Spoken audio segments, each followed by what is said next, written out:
Ever since I started making videos about my Etsy shop, Fairweather Friends, I've received comments from people who are considering starting their own shop on Etsy. So today I wanted to talk about that process of deciding to start an Etsy shop. If you're unfamiliar, Etsy is a website where any crafty person can open an online store and sell their handmade work or art. I opened my Etsy shop back in 2010, and if you're interested in hearing more about my particular journey, I made a video about that as well. So here are some questions to think about if you are considering opening an Etsy shop. Are you excited by the idea of developing your own brand and line of products? Honestly, starting an endeavor like this can take a lot of work, and if you're excited about it, that's a really good sign. If you're the type of person who's always scribbling ideas down on napkins or adding them to a note on your phone, maybe you're always looking at things that are sold in traditional stores and imagining how they could be better or more interesting. Those are all probably things that you've been thinking about already. That's definitely how I was feeling and how I still feel, and for me, starting an Etsy shop was the next step in my process of fulfilling that excitement and getting that creative energy out. So the next thing I want you to think about is, are you able to devote the time not just to making your items, but also to running a website, customer service, packaging, shipping, branding? What about taking product photography? There are a lot of jobs associated with having an Etsy shop, and making and designing products is only a small part of it.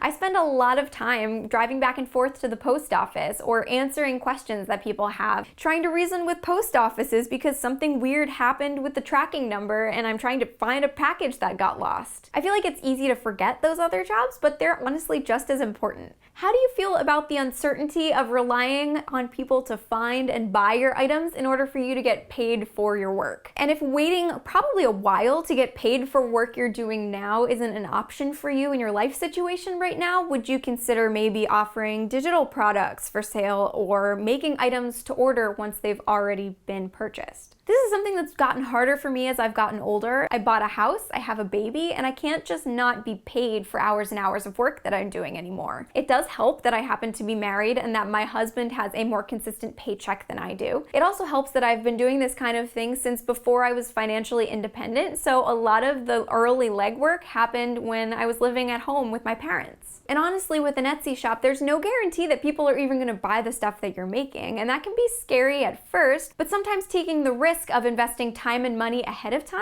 can pay off in the end. Another thing that I like to think about when I'm coming up with new product ideas is, how well does your product lend itself to being shipped safely and reasonably? If your product is very easily broken or incredibly large and heavy, consider selling your items in person before you try to sell them online. It's totally possible to have an Etsy shop with items like this, but you're going to have to consider that you'll need to spend more money on packaging and on shipping costs, and you might possibly have to deal with replacing things that are broken in the mail. There are obviously products that are much easier to sell online, like I make plush toys, and those are not going to break. Most jewelry items ship really well. Like I said, you can ship items like handmade furniture or really delicate glass decorations, but it's going to take a lot more packaging and the shipping's going to be a lot more expensive. Now, this last question is the thing that I've struggled with probably the most out of everything on the list. Can you feasibly charge enough money to cover your time, materials, and still make a profit? This is something that I feel like a lot of people struggle with handmade items. I find that a lot of people are underpricing handmade goods. A lot of people undersell the value of what they're creating and the value of what it means to people. And some people don't really care as much about the business aspect of things. They just want to make something and they just want to make people happy with it. So if you make something, you put it online for a few dollars to sell on Etsy, and they sell really well, but sometimes you'll run into a problem where they're just selling too fast and you can't keep up with sales, so you have to spend more time making them, and then you find that you're not actually getting paid enough. And when you have an entire marketplace full of people who are undercharging for their items, a lot of consumers start to expect those lower prices. They compare them to things that are made in factories or mass-produced, and when really you can't compare something that an artisan sat and designed and made with their hands, a lot of which is totally one of a kind. I also initially wasn't thinking about a lot of my expenses. I was thinking about the materials it took to make an item, but not the cost of the extra room in our house that I need in order to make all those things. I wasn't counting on needing a really expensive sewing machine because the original $200 one that I bought only lasted me a couple of months, and then I panicked and needed to figure out another option. If you're considering selling wholesale and bulk, a lot of stores require that you give them a 50% off discount. So can you cover all of those expenses, including your time, and still give them the discount that they want? If your ideal consumer is not going to be able to afford the price that you need to charge in order to make all of this worth it, You might want to reconsider your specific products or figure out a way to spin it so that it's worth more. Certain items have a higher perceived value than others. Like, people will pay hundreds of dollars for a piece of jewelry, but I started with plush toys, which tend to have a very low perceived value, which means that most people are used to only paying a few dollars for them on a toy store shelf. And for me, I just had to decide that it was worth it for me to sell less products, but still really love what I'm putting out and be really proud of the product that I'm creating. Because I don't want to end this on what could be perceived as a low note, here are some positives worth considering. You can always put an Etsy shop on vacation. So for that reason, it doesn't have to be a huge commitment, and you can balance it with other jobs and other things in your life. The last time I put my shop on vacation was when I was in the hospital having my baby. And that basically just says, hey, I can't accept orders right now.